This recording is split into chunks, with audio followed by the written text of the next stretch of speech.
ជំរាបសួរបងប្អូនខ្មែរខ្ញុំចង់និយាយព្រឹកនេះគឺនិយាយអំពីសាសនា Hinduism គឺខ្ញុំសំដៅទៅរូបសំណាក Vishnu រូបព្រះ Vishnu ហ្នឹងរូបព្រះហ្នឹងគឺជារូបដែលប្រជាជនឥណ្ឌាមួយចំនួនដែលគេកាន់សាសនា Hinduism សាសនា Hindu គឺគេគោរពគេប្រតិបត្តិតាមរូបសំណាក Vishnu ឬក៏ព្រះ Vishnu នៅភូមិវប្បធម៌យើងហ្នឹងនៅអាកដាលកោះហ្នឹងគេនឹងសង់រូបសំណាកហ្នឹងព្រះ Vishnu នឹងដែរហើយម្ល៉េះហើយព្រះ Vishnu នេះមិនមែនគ្រាន់តែឥណ្ឌាទេដែលជឿមានខ្មែរយើងច្រើនដែលយើងគោរពយើងប្រតិបត្តិតាមដែរនឹងក៏យើងក៏ឃើញដែរហើយនៅតាមកន្លែងផ្សេងមួយចំនួនក៏ខ្ញុំឃើញដែរនៅស្រុកខ្មែរនេះព្រះ Vishnu នេះមិនមែនគ្រាន់តែរូបសំណាកដែលខ្មែរធ្វើនៅតាមព្រំដែននោះទេតែវាជាតំណាងជាព្រះជាតំណាងដូចជាសាសនាគ្រិស្តសាសនាពុទ្ធសាសនា Confucian នៅចិន Shinto នៅជប៉ុនហើយនឹងសាសនាអ៊ីស្រាអែលគេហៅថាសាសនាយូដាឬក៏ Juda ឬក៏ Judaism ជាសាសនាដែលនៅប្រទេសអ៊ីស្រាអែលក៏ជាសាសនាដែរហើយម្ល៉េះសាសនាទាំងអស់ហ្នឹងគឺមានប្រជាជនច្រើនដែលគេគោរពមិនថាតិចមិនថាច្រើនខ្ញុំអត់ចង់និយាយពីថាសាសនាណាត្រូវសាសនាណាខុសសាសនាណាពិតឬមិនពិតអីទេបើខ្ញុំនិយាយបងប្អូនខ្លះប្រហែលជា surprise អត់ចង់យករឿងនោះមកនិយាយទេគ្រាន់តែប្រាប់ថាខ្ញុំទុកឲ្យបងប្អូនស្រាវជ្រាវដល់ខ្លួនឯងតើសាសនាគ្រីស្ទានយ៉ាងម៉េចថ្ងៃនេះយកនិយាយពីរឿងរូបសំណាក Vishnu ហ្នឹងដែលសៀមបំបាក់ចោលព្រោះជាតំណាងឲ្យសាសនាប្រទេសឥណ្ឌាគេមានមនុស្ស 1.2 billion បាទ 1.2 billion ដែលគេដើរតាមដែលគេប្រតិបត្តិតាមដែលគេមានជំនឿនៅសាសនា Hindu នៅព្រះ Vishnu ហ្នឹងតើប្រទេសសៀមមានប្រមាណអ្នកបងប្អូនហើយតាំងខ្លួនថាជឿព្រះពុទ្ធតើមិនជឿព្រះពុទ្ធទេបងប្អូនគេធ្វើដើម្បី business ដើម្បីជាការរកស៊ីពួកសៀមនេះគេហៅថាពួកព្រៃបើចំពោះខ្ញុំគិតទេព្រោះខ្ញុំមើលយូរទៅពួកនេះអត់ដឹងខុសដឹងត្រូវទេចឹងហើយបាន IQ ខ្ញុំនិយាយពី IQ ដែលអង្គការគេស្រាវជ្រាវគេដកស្រង់យកមកនិយាយគឺ IQ របស់សៀមគឺ low មែនតើបើប្រៀបធៀបទៅ IQ របស់ខ្មែរបាទ IQ របស់ខ្មែរខ្ពស់មែនតើហើយម្ល៉េះយើងឃើញចរិតពួកហ្នឹងដូចជាទាហានវាអញ្ចឹងវាចូលមកវាយយើងហើយវាទៅចរិតក្មេងអញ្ចឹងដូចមនុស្សថាទៅតែឲ្យចេញពីគុកដូចមនុស្សដែលមិនស្គាល់មិនថាមិនដែលស្គាល់ភពក្រៅឃើញវាវាយវាចូលទៅដល់ភូមិប្រជាជនហើយវាលួចទាំងលុយវាយកវាលួចទាំងម៉ូតូហើយវាថតហើយវាបង្ហោះទៀតវាអត់គិតថាធ្វើអាហ្នឹងខុសទេបាទនេះហើយ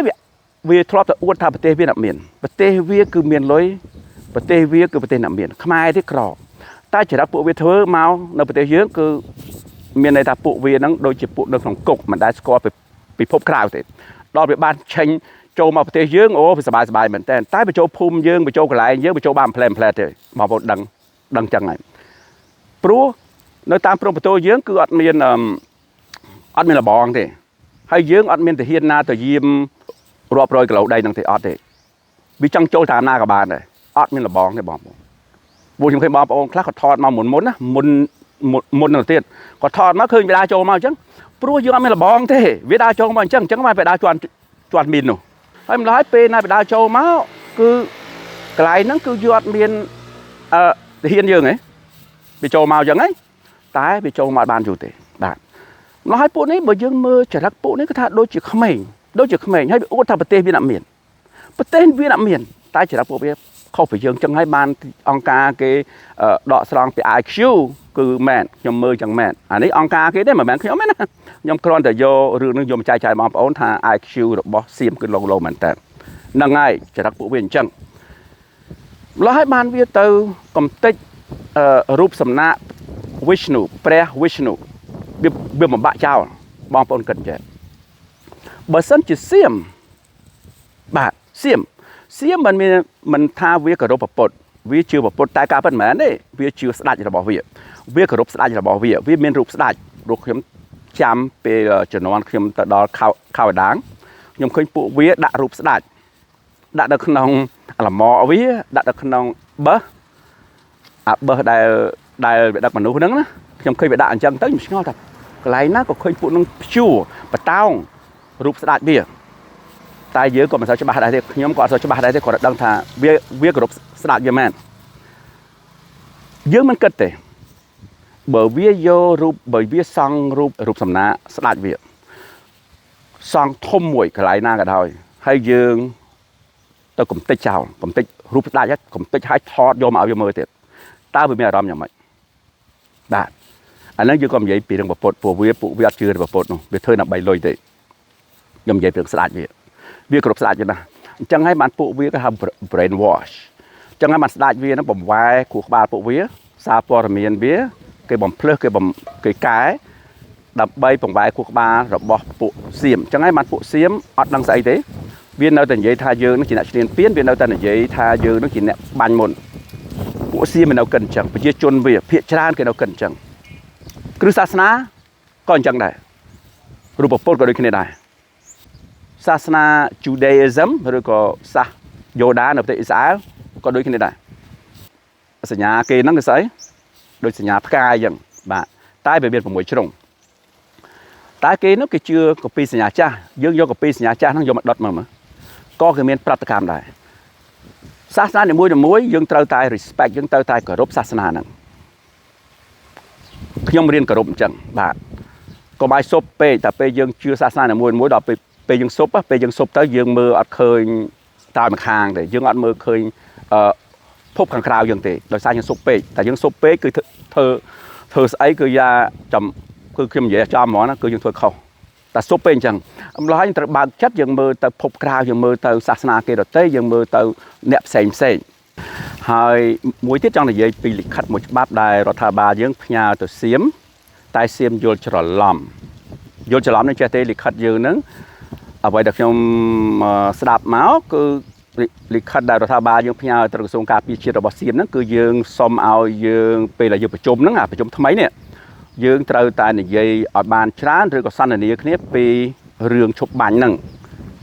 បាទរឿងឈប់បាញ់តែសៀមគេយល់ច្រឡំគេយកលិខិតហ្នឹងគេយកទៅបង្ហោះគេយកទៅប្រាប់ពិភពលោកថាខ្មែរយើងហ្នឹងទៅសុំគេចរចាដើម្បីឈប់បាញ់ដើម្បីខ្មែរយើងហ្នឹងសុំគេឈប់បាញ់មានន័យថាយើងឈប់បាញ់មុនមានន័យអញ្ចឹងតែយកអត់មាននិយាយអញ្ចឹងទេ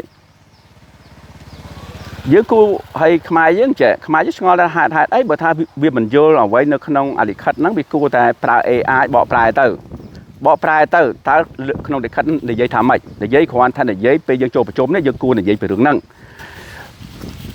មុននឹងបញ្ចប់ខ្ញុំគ្រាន់និយាយពី Air Defense System ទេណាខ្មែរយើងគួរមានបន្ថែមមាន Air Defense System មានន័យថាអាវុធដែលយើងបាញ់យន្តហោះវាទម្លាក់អាវុធដែលយើងការពារដែនអាកាសរបស់យើងឬក៏ជើងអាកាសរបស់យើងព្រោះការពារហ្នឹងគឺការពារកុំឲ្យយន្តហោះវាហោះមកទេអា drone វាមិនសូវប្រមាណទេព្រោះយើងអាចបាញ់យកបានឥឡូវតែខ្ញុំនិយាយពីរឿងយន្តហោះអាភ្លើងដែលយើងបាញ់drone នោះជួនណាយើងបាញ់យន្តហោះបាញ់វាមិនដល់ព្រោះយន្តហោះពេលខ្លះវាបាក់ខ្ពស់ណាព្រោះវាដឹងថាយើងមានអាភ្លើងQW3 ហ្នឹងដែរអាហ្នឹងយើងលីដាក់លើស្មាយើងបាញ់ហើយអាហ្នឹងក៏បាញ់បានទៀតទេយន្តហោះវាដឹងមិនមែនមិនដឹងទេវាដឹងវាហោះឲ្យខ្ពស់ជាងហ្នឹងទៅយើងបាញ់អត់ដល់ទេហើយអា Air Defense System អាវុធដែលយើងមាននេះAQ12 ឬក៏ KS1C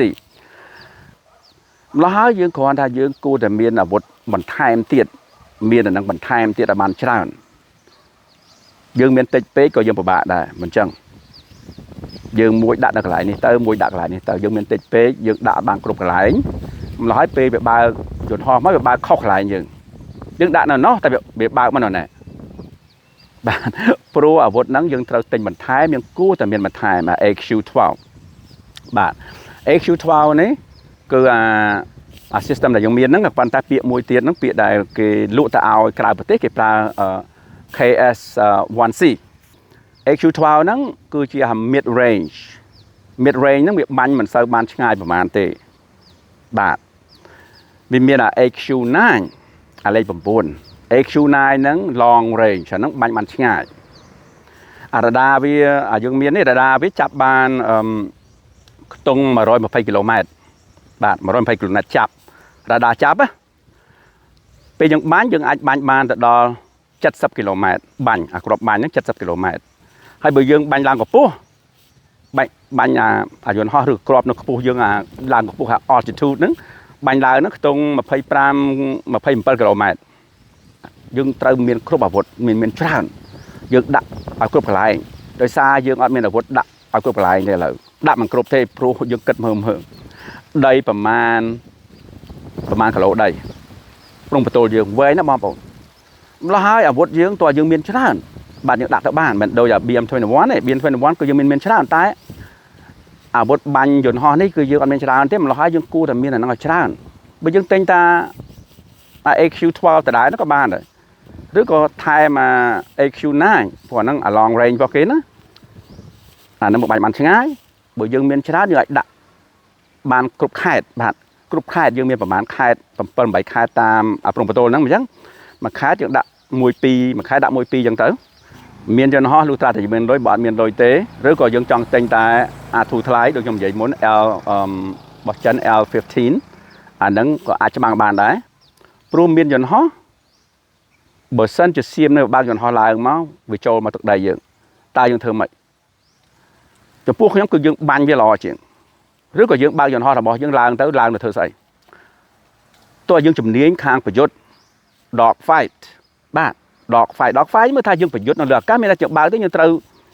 បាញ់វាហើយតែកុំភ្លេចថាសៀមក៏គេបាញ់យើងដែរសៀម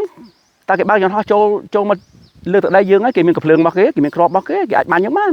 យើងបើកឡើងទៅតើយើងជំនាញណាយើងបាញ់ប្រយុទ្ធគ្នានៅលើអាកាសគេហៅថា dog fight ហ្នឹងមានយន្តហោះអញ្ចឹងមិនមែនគ្រាន់តែមានយន្តហោះហើយយើងបើកទៅ freely ទៅទម្លាក់គ្រាប់នៅលើប្រទេសគេទេដូចសៀមវាបងប្អូនវាមែនតើវាបើកយន្តហោះវាមិនតាន់ស្គាល់ការពិតទេការចាក់ស្ដែងយ៉ាងម៉េចបាទការចាក់ស្ដែងគឺថាបើយើងអាចគេហៅ counter fight ឬ counter attack counter មានថាយើងវាយតបបើយើងវាយតបទៅវាវិញអាហ្នឹងការចាក់ស្ដែង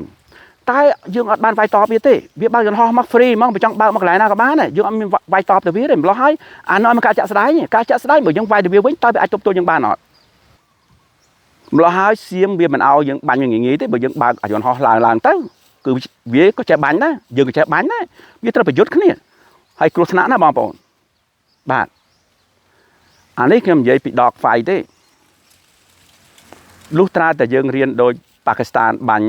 Rafale ធ្លាក់នោះអាហ្នឹងគេអត់ប្រើគេអត់មាននិយាយថា dog fight ទេហ្នឹងអាហ្នឹងគេថា shoot beyond visual ហើយបាញ់ទៅអត់មានមើលឃើញយន្តហោះហ្នឹងបាញ់ទៅតែវាប្រើ radar វាប្រើ satellite នាំគ្រាប់ហ្នឹងទៅអាហ្នឹងមួយទៀតតើយើងយើងហ្វឹកហាត់អាហ្នឹងទៀតរៀនពី technology ហ្នឹងទៀតបច្ចេកវិទ្យាហ្នឹងទៀតយើងបាញ់ទៅ beyond visual ហ្នឹងគឺយើងអត់មើលអត់ឃើញយន្តហោះសៀមទេគាត់តែយើងដឹងថាយន្តហោះសៀមវាបើកឡើងទៅហើយយើងមើលអត់ឃើញទេវាមិនតាន់ចូលទឹកដីយើងហ្មងគ្រាន់តែបើកមកចូលត្រឹមតែព្រំបន្ទល់ទេយើងប្រើផ្ការណបជួយ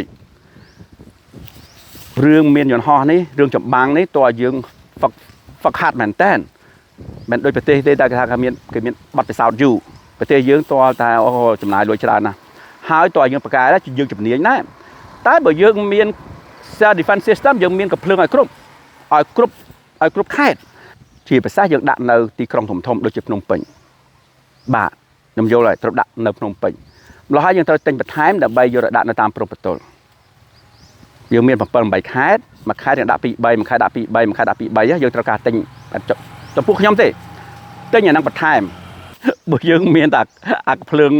ងពីក្រោមបាញ់ស្រួលជាងចំពោះខ្ញុំស្រួលជាងឲ្យយើងមានកំភ្លើងម្ល៉េះហើយសៀមវាអត់ទាន់ស្គាល់គេថាការចាក់ស្ដែងមិនទេព្រោះការចាក់ស្ដែងនោះគឺវាអត់ទាន់ប្រយុទ្ធមកយើងទេការចាក់ស្ដែងនោះវាអត់ទាន់កិច្ចនៅអាវុធដែលយើងបាញ់ទៅទេព្រោះយើងអត់មានអាវុធដែលយើងបាញ់វាទេម្ល៉េះហើយវាចូលមកវាថាវាសុបាយហ្មងបើកមកចង់ទម្លាក់កន្លែងណាក៏បានដែរអញ្ចឹងចង់ទម្លាក់កន្លែងណាក៏បានដែរអត់ទាន់មានការចាក់ស្ដែងណាបងប្អូន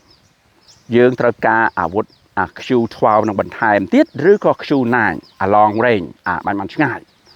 ហើយអាវុធដែលយើងមាននេះវាអាចបាញ់គ្រាប់មីសុលបានទៀតបើសៀមវាហ៊ាន